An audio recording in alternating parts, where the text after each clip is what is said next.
Pagi ini berkesempatan berkunjung dan melihat keseharian Bunda kita Soimah Kastolani, Ketua Pimpinan Pusat Aisyah. Bunda Soimah memulai harinya dengan berolahraga, kemudian berkebun dan memberi makan ikan jenis nila, bawal maupun lele yang dipeliharanya.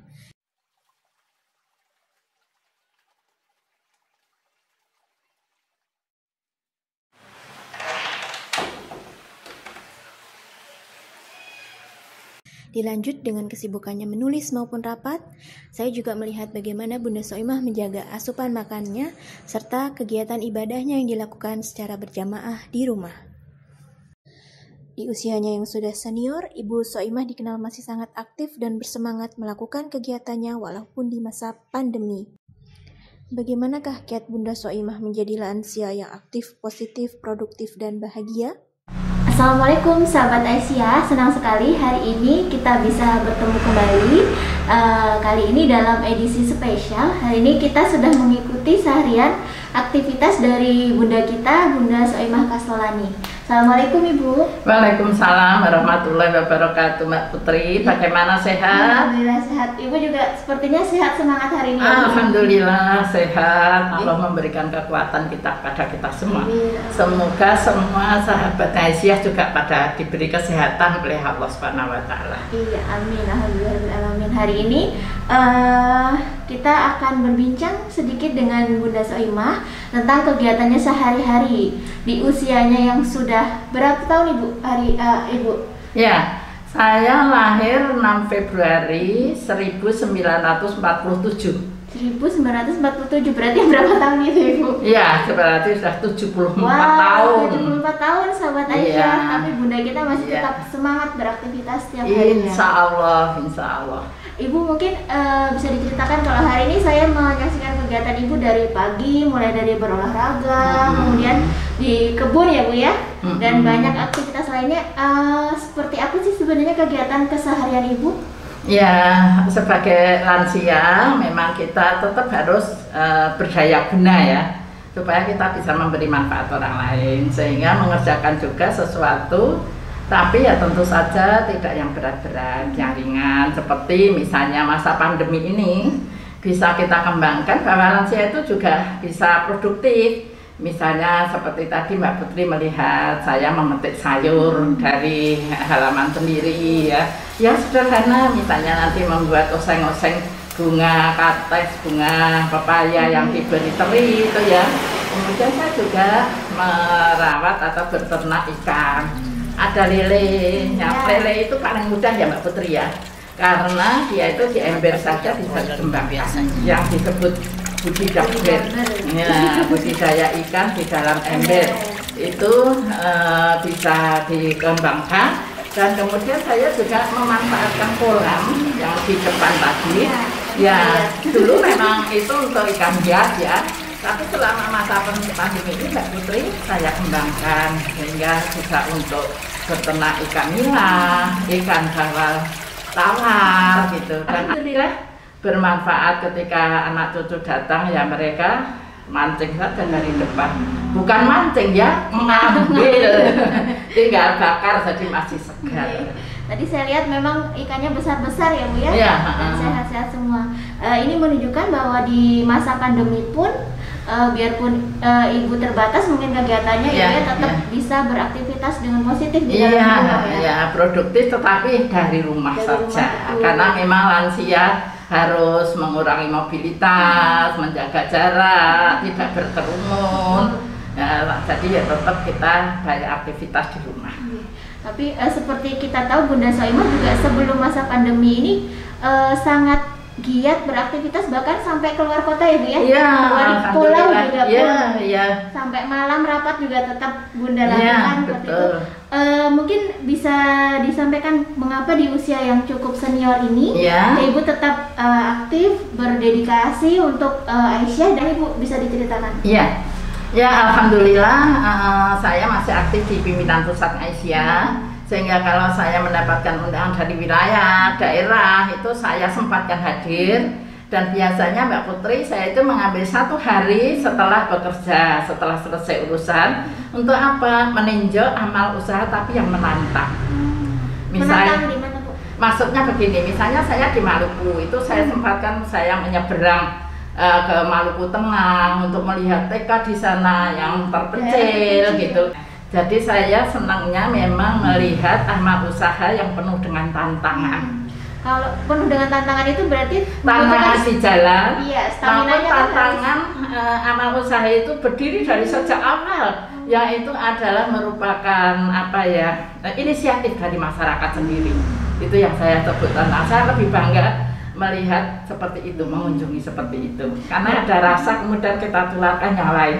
Ternyata Aisyah itu diawali dari bawah itu juga bisa amal usaha berdiri. Rapat sampai malam pun insya Allah juga saya ikuti, karena menurut saya jadi pimpinan itu kan amanah Mbak ya.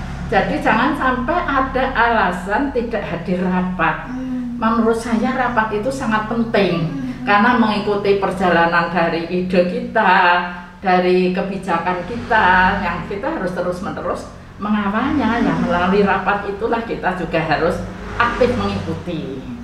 Nah, tapi masalahnya Ibu di usia yang sudah senior ini, bagaimana tips agar menjaga kebugaran? Seperti Ibu bilang rapat sampai malam, kemudian berkunjung ke lokasi-lokasi yang sulit, itu seperti apa? Bisa disampaikan ke sahabat Aisyah? Ya, meskipun kegiatan kita itu sampai malam, tetapi jangan lupa kita juga harus memperhatikan istirahat kita ya Mbak Putri ya. Setelah istirahat, subuh kita bangun itu, setelah kita sholat subuh berjamaah, usahakan di rumah itu sholat berjamaah. Kemudian luangkan waktu membaca Al-Quran. Nah, setelah itu baru kegiatan rutin saya awali dengan olahraga. Ya, kalau sudah lansia seperti saya ini, olahraganya ringan aja Mbak. Misalnya 1000 langkah itu tetap saya jalani. Setelah 1000 langkah ya saya harus menguatkan kaki saya ini dengan kalau bahasa Jawa jinjit. Jadi meninggikan tumit kita bertahan. Ya. Itu kalau 40 kali, 50 kali sudah lumayan lelah bagi lansia. Tapi jangan lupa juga menggerakkan tangan.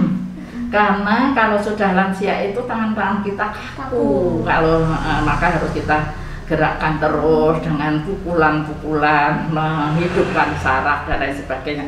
Jadi olahraga ringan tapi rutin ini. Catat, olahraga ringan tapi rutin ya Bunda ya. Ya betul. Oke. Kalau mungkin Bunda bisa menyampaikan sebenarnya dalam Islam itu pandangan mengenai lansia itu seperti apa Bunda? Ya kan sudah digambarkan atau difirmankan oleh Allah di dalam Al-Quran surat Ar-Rum ayat 54 ya, bahwa kita itu min dufin, dari yang lemah karena kita waktu itu lahir. Tapi ja'ala mimbati dofin kuwah. Tapi setelah lemah itu kita diberi oleh Allah kekuatan. Kita masa-masa produktif, kita muda, kita semangat dan lain sebagainya. Nah, kemudian Allah juga baca'ala mimbati kuwati itu dhifan. Kita setelah kuat itu lemah lagi. Lah itu menggambarkan sudah memasuki usia lansia. Maka ketika kita kuat juga harus menjaga stamina kita. Demikian juga memasuki lansia, kita juga harus semangat merawat diri kita, banyak asupan gizi yang bagus, kemudian istirahat. Karena apa? Ya tidak bisa dipungkiri bahwa sebetulnya lansia itu nanti kalau sudah kembali, bisa dilihat di dalam surat Yasin ayat 68 ya, bahwa kalau Allah itu nu'amirohu, memberikan umur kepada kamu, itu akan menakisohu, akan kembali lagi kepada fikolki ketika diciptakan awal, jadi kembali lemah. Nah, supaya tidak menjadi lemah dan supaya tidak merepotkan orang lain atau anak cucu, kita memang harus menjaga stamina, kesehatan. Ya, di samping itu tentu saja kesehatan itu tidak hanya sekedar fisik ya Mbak ya, juga termasuk kesehatan psikis. Itu salah satu yang penting untuk menjaga di usia lanjut tetap produktif dan aktif, fisik dan psikis yang harus dijaga ya Bu ya. Nah, mungkin Ibu ada tips nih mungkin bagi para sahabat Aisyah di rumah menghadapi usia yang sudah lanjut, itu tipsnya seperti apa sih Bu? Iya, supaya kita menjadi lansia bahagia. Lansia bahagia. Lansia bahagia ini tentu saja yang pertama kita harus positive thinking. Kita harus berpikir yang positif-positif. Misalnya saja ya, yang dekat dengan kita kan anak. Nah, kita kepada anak itu harus erat hubungannya, menjaga harmonisasi. Mungkin jauh dari anak itu kan sering kesepian ya Mbak ya. Jagalah jangan sampai kesepian. Maka anak juga disadarkan punya jadwal untuk calling call, untuk SMS atau WA, untuk memanggil ibunya, untuk menyapa ibunya, menyapa kesehatannya. Demikian juga ibu juga kepada anak dan keluarganya. Berarti cucu-cucunya itu hubungannya juga harus harmonis. Termasuk juga misalnya kalau kita itu punya rasa positif thinking itu kepada anak, kita itu hidup kalau sudah lansia tugasnya tinggal dua, mendoakan anak dan memaafkan anak. Jadi tidak ada rasa sedikit pun, sedikit pun rasa kecewa atau bagaimana terhadap anak. Pokoknya kita harus mendoakan dan selalu berpikir positif. Itu bisa membahagiakan hati. Termasuk juga Mbak, misalnya kalau lansia itu punya cucu ya, yang dekat gitu. Saya juga punya cucu dekat Mbak, tetapi ya hanya seminggu sekali kalau pas libur ke sini itu ya. Tapi dia sering bertanya pada kita, misalnya tentang pelajarannya, terutama muatan lokal, bahasa daerah. Itu kadang-kadang bapak ibunya juga kesulitan menjawab. Nah itu kalau tanya pada eyangnya bisa terpecahkan persoalannya. Jadi si nenek merasa, oh saya masih manfaat. Si cucu juga punya kelekatan. Oh ternyata saya bertanya kepada eyang juga ada jawaban gitu. Jadi ada timbal balik bahwa kita itu melekatkan hubungan harmonis dan kita merasa masing-masing sudah masih ada manfaatnya. Dan jangan lupa kita juga erat dengan lingkungan masyarakat itu juga membahagiakan. Walaupun hanya berhello saya. Ketika kita lewat, ketika kita jalan-jalan, ketemu gimana kabarnya sambil melambaikan tangan, itu juga membahagiakan. Ternyata saya masih dianggap sebagai penduduk masyarakat sini gitu ya. Berarti bisa dibilang bahwa peranan keluarga itu sangat penting untuk menjaga lansia hidup sehat, positif, bahagia ya. Bahagia. Berarti ini pesan bagi sahabat Aisyah di rumah yang di rumahnya ada lansia ya Bu ya, harus sadar si anak itu bahwa dia harus bakti kepada orang tua. Caranya ya apa? Menyapa, apa kebutuhannya, tahu gitu ya. Jadi jangan biarkan lansia itu merana di rumah gitu ya. Mesti harus ada temannya. Karena kesepian itu yang paling membuat down atau gimana Bu menurut Ibu? Ya kalau misalnya anak tidak berkabar, kita bersendirian seperti sudah tidak ada teman gitu. Nah kita di rumah itu harus ada teman. Jangan sampai lansia itu sendiri. Meskipun seperti anak-anak saya, karena anak saya pada di luar kota itu mesti menyediakan tenaga di sini. Dan dia itu kebetulan fungsinya juga bisa sebagai perawat, fungsinya juga seperti polisi Mbak kadang-kadang. Kalau misalnya saya keladuk makan, tapi juga menjadi pendamping karena suka bercerita. Dan dia suka dengan telaten mendengarkan cerita saya. Karena mohon maaf, orang tuh kalau sudah tua kadang-kadang cerita itu diulang-ulang gitu ya.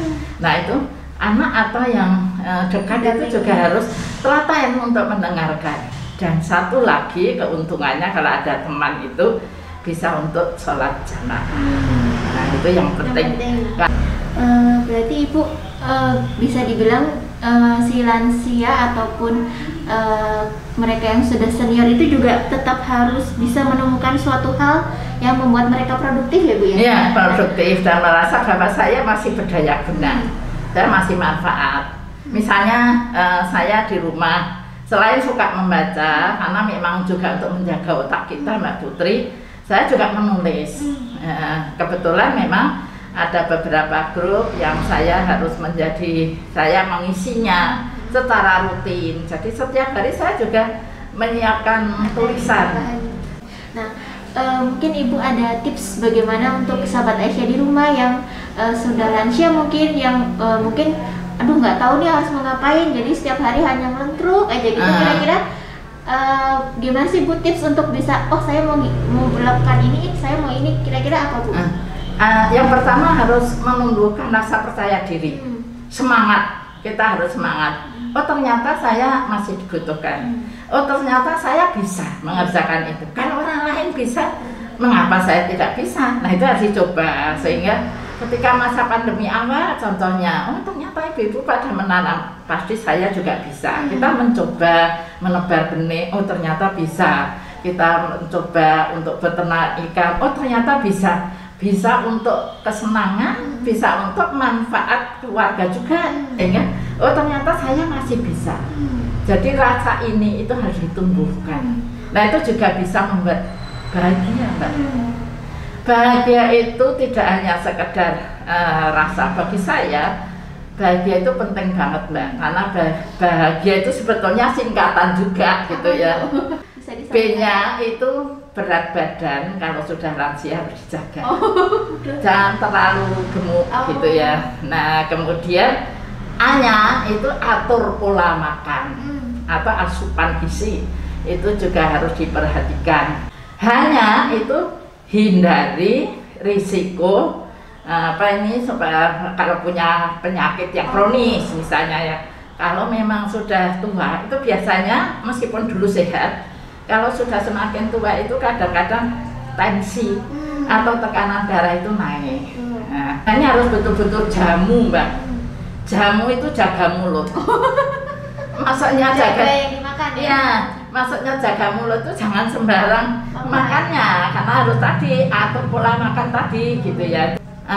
A-nya lagi itu agar kita menerapkan diri masih bermanfaat, agar menempatkan dirinya itu masih bermanfaat ya. Tadi ada kegiatan walaupun ringan ya, masih tetap bekerja walaupun ringan, bermanfaat bagi orang lain.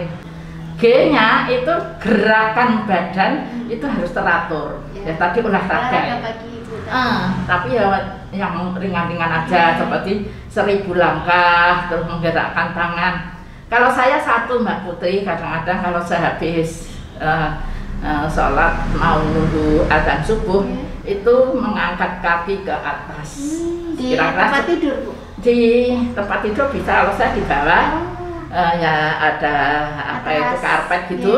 Nah kakinya diangkat di tembok sejajar dengan badan kita. Nah 10 menit. Kenapa? Karena kaku, Mbak. Kalau sudah lansia itu tidur itu juga kaku.